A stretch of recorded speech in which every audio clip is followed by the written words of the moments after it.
Bonjour et bienvenue dans la chaîne de Mathématiques Sciences. Aujourd'hui, je vais vous expliquer une nouvelle vidéo qui est un exercice donc type bac sur les pluies acides. Donc c'est un sujet qui avait déjà été donné aux Antilles et à la Guyane dans les années 2018. Et donc tout simplement, ici je vous propose de mettre la vidéo en pause afin de réaliser complètement le sujet. Et après on va tout simplement corriger. Donc, correction. Donc là on va commencer directement par répondre aux questions. Alors pareil, quand vous avez un sujet comme ça, il y a plusieurs façons de procéder. C'est vrai que sur cette chaîne, j'aime bien tout lire de façon détaillée, mais je vais quand même vous montrer la vraie façon de faire. C'est-à-dire que la vraie façon de faire, normalement, quand on est dans un contrôle, quand on est au bac, on n'a pas le temps de lire tous les documents et de tous les comprendre d'un coup. Donc, surtout si vous avez la possibilité vraiment de bien faire les choses, enfin si vous avez la possibilité qu'on vous indique en fait quel document regarder, vraiment il faut profiter. C'est-à-dire qu'en fait, quand vous avez un exercice comme ça, il faut toujours bien penser d'abord, regarde la question, et après pour répondre à la question, j'essaie de voir dans le document quelles informations me permettent de répondre à la question. Alors du coup, on va directement ici, pour changer, répondre directement à la question, et je vous ferai passer dans les documents dès qu'il faudra passer dans les documents. Et pareil pour y donner, comme ça au moins, je vous habitue à avoir la bonne démarche aussi, ok? Comme ça vous-même, vous pourrez reproduire et vous verrez, ça marchera au bout d'un moment. Tout ce qui est mathématiques et physique chimie là-dessus, je peux vous dire ça marche très bien. Et même les matières entre guillemets comme histoire géo, tout ça, ça peut marcher, cette méthode. Alors du coup, comment repère-t-on visuellement l'équivalence du titrage colorimétrique? Donc là, on vous indique carrément même le document pour regarder. Donc, faut profiter, c'est dans le document B qu'on aura la réponse. Donc on dit, donc là, il y a pas mal de blabla, mais on aura la réponse dans le document en fait. On dit qu'en 60 heures, donc une centrale thermique rejette donc 10,0 mètres cubes donc de gaz.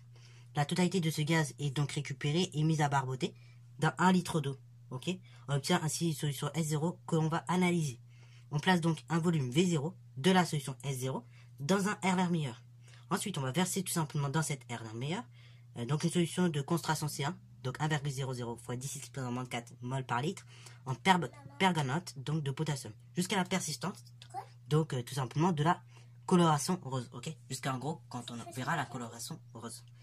Donc à ce moment-là, quand on a la persistance justement de cette coloration rose, le volume alors versé est égal à la chose suivante, donc c'est VE qui est égal à 10,8 ml. Et ainsi donc on donne l'équation également de la réaction. Donc là, concrètement, on donne le volume à laquelle l'équivalence se passe, et on dit qu'à ce volume-là, quand l'équivalence se passe, si je vais vous traduire l'énoncé dans l'autre sens, et on a la couleur rose. C'est-à-dire qu'avant il n'y avait pas de couleur rose, et dès qu'il y a l'apparition de cette couleur rose, on est à l'équivalence. Et ainsi, justement, voilà donc comment on peut déterminer l'équivalence visuellement. Voilà, donc ça c'est pour la première question. Maintenant, seconde question. Donc là, établir tout simplement la relation entre la quantité d'ion permanente, donc versée à l'équivalence, Ne, donc Mn au moins 4, et la quantité initiale de dioxyde de soufre, N0SO2. Donc là, encore une fois, pour y arriver à cette question, il faut se rappeler qu'en fait, à l'équivalence, quand on arrive à l'équivalence, les réactifs titrés et titrants sont donc intégrés en proportion stoichiométrique dans le milieu réactionnel. Ok, ici, donc, dans notre R meilleur, qui nous disait. Donc, comme ces deux éléments-là, ils sont indiqués tout simplement donc, dans l'R meilleur, donc en proportion stoichiométrique, ça veut dire que, par exemple, si je prends deux éléments A et B qui vont réagir ensemble pour donner des éléments C et D, par exemple, la quantité de matière de cet élément A, divisé par le nombre stoichiométrique indiqué en bas de l'élément A, enfin à gauche de l'élément A, est égal à la quantité de matière initiale de cet élément B, divisé par le nombre stoichiométrique indiqué à gauche de cet élément B. Okay, cela signifie donc qu'ici, on va voir la relation suivante. Donc, si on reprend exactement ce que je viens de dire, la quantité de matière à l'équivalence de l'élément Mn au moins 4, divisé par le nombre stoichiométrique indiqué en bas de cet élément, à gauche de cet élément-là, donc 2, qui est égal donc à la quantité de matière initiale en dioxyde de soufre, divisé par le nombre stoichiométrique indiqué à gauche de cet élément soufre, c'est-à-dire donc 5. Donc, on peut indiquer maintenant la relation que je viens d'énoncer en fait. Donc, Ne, donc Mn au moins 4 divisé par 2 est égal donc N0 SO2 divisé par 5. Donc là, si on demande cette relation-là, c'est que par la suite, justement, on va avoir un calcul à faire. Un calcul de quantité matière ou de concentration la plupart du temps. Donc justement, question 3, il s'agit de déterminer à présent la concentration C0 en quantité de matière de dioxyde de soufre, donc SO2 en solution aqueuse, dans la solution S0. Donc là, on va voir toutes les données que nous avons. Ok, oui. Des données, on n'en a pas 1 milliard. Ok, déjà, on va mettre ce qu'on cherche. Donc on cherche la chose suivante. Donc C0. C0, dans sa tête, on se fixe, ça correspond à la quantité, la concentration en quantité de matière. Ok, donc ça correspond à la concentration molaire. Maintenant, deuxième des choses, on met ce que l'on a. Donc on a un certain nombre de données. Donc, vous savez, donc là, la relation elle nous est donnée avec des quantités de matière. Mais vous savez qu'une quantité de matière, on peut la calculer à l'aide de la concentration, puisqu'une concentration molaire, c'est une quantité matière divisée par le volume. Ainsi, si vous retournez à la formule, quantité matière, c'est égal à concentration molaire fois le volume. Par moment également, on vous donne cette relation comme ça pour déterminer la quantité matière. Tout dépend des profs. Honnêtement, comme je vous l'ai dit, enfin, je vais vous le dire souvent dans l'année, je préfère les relations avec des quotients. Donc souvent, je vais vous donner la relation avec des quotients. Comme ça, au moins, pour la manipuler, il n'y a pas trop de soucis. Mais on peut très bien la donner de la façon suivante. Ok? Enfin, c'est pas tant pour la manipuler que c'est gênant, c'est surtout pour la mémoriser en fait. Avec un quotient, je sais pas pourquoi, mais en tant qu'élève, je le mémorise mieux. Donc en vrai, je vous le donne comme ça. Mais après, pareil, il y a certaines relations, je vous le donnerai sous forme de produit parce que tout simplement, pour définir une certaine grandeur, on est obligé de parler en produit. Donc voilà. Mais en tout cas, voilà. Vous savez qu'une concentration, une quantité matière, c'est une concentration molaire fois un certain volume. Ainsi, donc, il nous faudrait idéalement 3 données. Donc, une donnée pour le volume, une donnée pour la concentration, donc, ici, en élément Mn au moins 4, et une donnée également, donc, sur le volume à l'équivalence. Ok? Bah, justement, est-ce que j'ai ces données-là d'un ion C? Bah oui, on nous donne la concentration en ion, enfin, en élément, pardon, Mn au moins 4. Ok? Bah, voilà. Donc, la concentration, c'est 1. Qui est de 1,00 fois 10 exposant, donc ici, moins 4 mol par litre. Ok, on nous donne également une autre donnée. Donc on nous dit que tout simplement, on a, dans la solution S0, on a un volume B0 égale donc ici à 50,0 ml. Et dans la solution donc, contenant le permanganate de potassium, donc on dit qu'on a versé un volume VE, donc volume à l'équivalence, qui est égal à la chose suivante, 10,8 ml. Alors ces deux volumes-là, je vais convertir simplement en litres. Donc là, passer du millilitre au litre, je pense que vous savez faire. Et il suffit juste de multiplier par 10 exposant -3. Donc je ne me prends pas la tête. Hein. Donc ça fait 10,8 fois 10 exposant -3. Donc ici litres. Et là pareil, ça fait 50,0 fois 10 exposant -3 litres. Ok. Une fois que j'en suis arrivé là, et ben je vais réutiliser la relation que vous voyez là pour calculer ma concentration, donc C0. Pour aller chercher ma concentration C0. Donc c'est parti mon kiki. Hein. Donc ici, on va mettre or. On remet la relation suivante. On sait que tout simplement, NE, donc Mn au moins 4, est divisé par 2, est égal N0 SO2 divisé par 5. Autrement dit, donc on a la chose suivante. Concentration, donc ici, C1, multiplié par le volume à l'équivalence, divisé par 2, est égal, donc ici, concentration initiale, C0 que je recherche, fois le volume V0, divisé par 5. C'est-à-dire, on a la chose suivante, C1, ça fait 1,00 fois 10 exponent -4, qu'on multiplie par 5, enfin qu'on multiplie ici, attention, le volume à l'équivalence, donc c'est 10,8 fois 10 exponent -3, qu'on divise par 2, qui est égal à la concentration C0 que je recherche, fois le volume V0, donc 50,0 fois 10 exposant -3, divisé par 5. Pour le membre de gauche, si on effectue le calcul, pour le membre de gauche, on en arrive très vite à la chose suivante. Donc pour le membre de gauche, comme je disais, on arrive très vite à 5,4 fois 10 exponent -7, quand on effectue le calcul. Pour le membre de droite, là, on ne peut pas effectuer le calcul de façon directe, on va simplifier. Vous allez comprendre tout de suite pourquoi. Là, j'ai un 50, j'ai une multiplication par 50, une division par 5, je peux simplifier. Donc là, 50 et 5, ça simplifie. Au numérateur, il me reste 10,0, et au dénominateur, il me reste 1. Comme je divise par 1, cela revient à rien faire.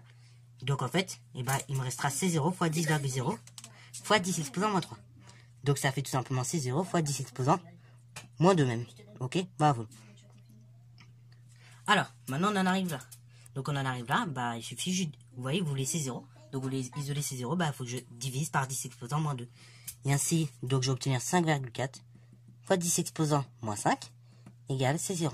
Ainsi, conclusion, C0 SO2 est égal à 5,4 mol par litre. Voilà. Donc là, c'est la conclusion pour cette question numéro 3. Donc là maintenant, quatrième question, en faisant l'hypothèse que la totalité du dioxyde de soufre présent dans les effluents gazeux de la centrale thermique se dissout totalement dans l'eau recueillie, déterminer si les concentrations de gaz rejetées par la centrale sont conformes aux normes de qualité de l'air. Donc là, on vous donne les normes, hein, voilà, dans le document 3. On vous dit qu'on a un seuil, enfin, quand on atteint 300 microgrammes par mètre cube en moyenne sur une heure, et ben on est dans un seuil d'information et de recommandation. Donc si on est en dessous, c'est bon, on est bien. Si on est au-dessus, par contre, de 500 microgrammes par mètre cube, là, au bout de 3 heures cumulées, par contre, là, on va même atteindre un seuil d'alerte. Donc là, pour essayer de répondre bien à cette question, on va servir de ça, de ce document C, du document également, donc, B, et de la donnée, donc donnée sur la masse molaire du soufre qui va nous être très précieuse, puisque masse molaire du soufre, ça nous est rappelé, c'est 64,1 grammes par mol. Bon, alors là, du coup, première chose, Oui, parce que mine de rien, il faut quand même bien commencer par quelque chose. Ça va être de déterminer la quantité, non pas la quantité de matière, mais la masse donc de soufre contenue dans ces 1 litre d'eau. Ok, bravo. On sait que donc, on a la chose suivante. Donc, on nous a dit on avait 10,0 mètres cubes de gaz et que la totalité de ce gaz est récupérée dans 1 mètre cube d'eau. Ok, donc, ainsi, je vais déjà chercher à quoi ça correspond tout ça. Ok, en termes de masse. Donc là, dans un premier temps, pour avoir donc tout simplement notre concentration, notre masse en dioxyde de soufre, on va servir des données que l'on a ou que l'on a recueillies précédemment. Donc là ici je cherche une masse. En termes de données, on ne donne pas grand chose. Donc j'ai le volume, hein. Donc on dit 1 litre. J'ai la concentration en dioxyde de soufre initiale, donc au départ. Et j'ai également donc la masse molaire qui m'est donnée. Donc à l'aide de ces données là, il va falloir que je me débrouille à déterminer ma masse correspondance. Donc ici dans un premier temps, pour faire les choses, on va d'abord justement calculer la quantité de matière que ça correspond. Toujours intéressant. Donc on va tout simplement chercher N, ok, la quantité de matière en dioxyde de soufre, donc NSO2. On va mettre ce que l'on a. Donc on a la concentration donc molaire en dioxyde de soufre qu'on avait calculé, hein, grand C 0 SO2, qui est égal à 5,4 fois 10 exposant, donc ici c'était moins 5 mol par litre. Et on a également donc le volume de solution. Donc le volume de solution, ici c'était la chose suivante, c'était 1 litre d'eau. Ok. Voilà, donc ça c'est pour déterminer notre quantité de matière. Ok. Donc c'est parti mon kiki. Donc là on a une concentration, on a donc un volume. Donc on ressort la magnifique relation. Donc or, on sait que la concentration initiale en dioxyde de soufre, c'est égal à une quantité de matière, donc ici en dioxyde de soufre, divisé par le volume. Donc le volume de solution qu'on avait utilisé. C'est-à-dire que la quantité de matière en dioxyde de soufre, NSO2, c'est donc C0 en dioxyde de soufre multiplié par le volume. Après, on effectue le calcul. Hein. Donc NSO2, c'est la concentration. Donc ici, c'est 5,4 fois 10 exponent 5 multiplié par nos 1 litre. Et donc là, ça nous fait une quantité de matière de 5,4 fois 10 exponent 5 mol. Maintenant, je cherche la masse. Donc on cherche MSO2. Donc là, pareil, vous savez qu'une masse, c'est pour déterminer masse, on passe par la relation maintenant cette fois-ci. Petit n est égal donc petit m sur grand M. Donc là, on a la masse molaire, donc c'est sympathique. Donc on met ce qu'on a. Donc on a deux données. Donc la quantité de matière qu'on a déterminée en dioxyde de soufre, NSO2, 5,4 fois 10 exposant moins 5 mol. Et on a également deuxième donnée, la masse molaire du dioxyde de soufre, donc MSO2. Donc 64,1. Donc ici, c'était en grammes par mol. Une fois que j'ai ça, et je repars. Là, je vais à nouveau utiliser la relation qui va me permettre de déterminer la masse, ok. Donc, en passant par la quantité de matière. Donc, or, on sait que quantité de matière, donc NSO2, c'est égal à la masse du dioxyde de soufre divisé par la masse molaire du dioxyde de soufre. Ici, je cherche la masse du dioxyde de soufre. Donc ainsi, ce sera la quantité de matière en dioxyde de soufre que je multiplie par la masse molaire en dioxyde de soufre. Je remplace à nouveau par les données que j'ai déterminées au fur et à mesure. Donc la quantité de matière en dioxyde de soufre, c'est 5,4 fois 10 exponent moins 5. J'ai la masse molaire, donc 64,1. Je multiplie ces deux données ensemble. Donc, et ainsi, ça me donne la masse, ce coup-ci, donc en grammes, de notre dioxyde de soufre. Donc quand on effectue le calcul, donc là, je vais arrondir avec deux chiffres significatifs. Hein. Regardez, j'ai deux chiffres significatifs. Là, j'en ai 3. Donc j'arrondis le calcul avec le petit nombre de chiffres significatifs. Et quand j'arrondis, donc ça me fait 3,5 fois 10 exposant moins 3. Donc ici, on est tout simplement en grammes. Donc là, sa masse de dioxyde de soufre qui correspond. Or, regardez, cette masse-là, elle a été produite, donc, non pas. Cette masse, regardez, elle n'a pas été produite en 1 heure. Elle a été produite en 60 heures. Ok. Donc, ainsi, la masse en dioxyde de soufre par heure, c'est ça, mais divisé par 60. Ok. Or, donc, on peut mettre la chose suivante. Et donc, quand j'effectue le calcul, je trouve la chose suivante. Donc là, j'en dis toujours avec mes deux chiffres significatifs. 5,8. Donc, fois 10 exponent moins 5. Ok. Donc ici, on est en grammes. Donc là, c'est la masse de dioxyde de soufre produite en 1 heure. Dans, je rappelle, 1 litre d'eau. Ok. Donc là, maintenant, je vais tout simplement calculer la masse. Là, ce que je vais calculer, c'est tout simplement la concentration en quantité, la concentration donc massique, cette fois-ci en dioxyde de soufre. Ok. Puisque j'ai la masse de soufre qui a été produite en 1 heure, donc d'un 1 litre. Elle a mis la crème, elle. Et j'ai le volume de, justement de solution qu'un litre. Donc maintenant, troisième donnée, Je l'ai étalé parce que... on cherche CM. Et donc on va mettre ce que l'on a. Donc on a la chose suivante.